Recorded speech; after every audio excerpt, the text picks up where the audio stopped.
Báyìí ló ṣe lọ nínú ìfẹsẹ̀wọnsẹ̀ ọlọ́sẹ̀ kọkànlélọ́gbọ̀n nínú ìdíje líìgì bọ́ọ̀lù aláfẹsẹ̀gbá àwọn ọkùnrin lórílẹ̀‐èdè yìí tá a mọ̀ sí NPFL. Èsì àwọn ìfẹsẹ̀wọnsẹ̀ ọ̀hún nìwọ̀nyí.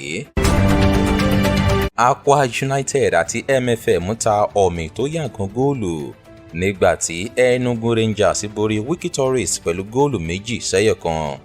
Enyimba dá Sunshine Stars padà sílùú Àkúrẹ́ lọ́wọ́ òfo pẹ̀lú ìjáwé olúborí góòlù 2-0.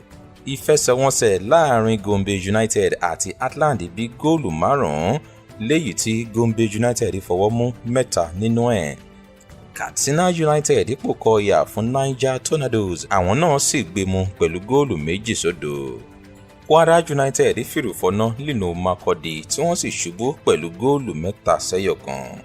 Nasarawa United sọ Abia Warriors dọ̀lẹ lórí pápá bí wọ́n ṣe pàdánù àmì 3 pẹ̀lú góòlù 2-1. Rivers United wo nkoko mọ́ ipò àkọ́kọ́ lórí àkàsọ̀ tí wọ́n sì fìyà jẹ Plateau United pẹ̀lú góòlù 2-0.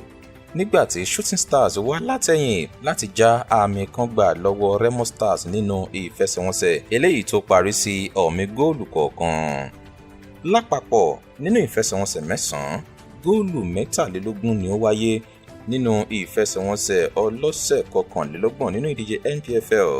Kò sì sí ẹgbẹ́ agbábọ́ọ̀lù kankan tó wà níta tó gba àmì 3 níbi Remo Stars àti MFM ṣe lọ mú àmì kan ṣoṣo nílùú Ìbàdàn àti Uyo lẹ́yẹ òṣọ́ka. Bó ti lọ nínú ìdíje Nigeria Professional Football League fún ìfẹsẹ̀wọnsẹ̀ ọlọ́sẹ̀ kọkànlélọ́gbọ̀n, Adébọ̀wálé Ọláṣẹ́ni ló fi tó yín létí.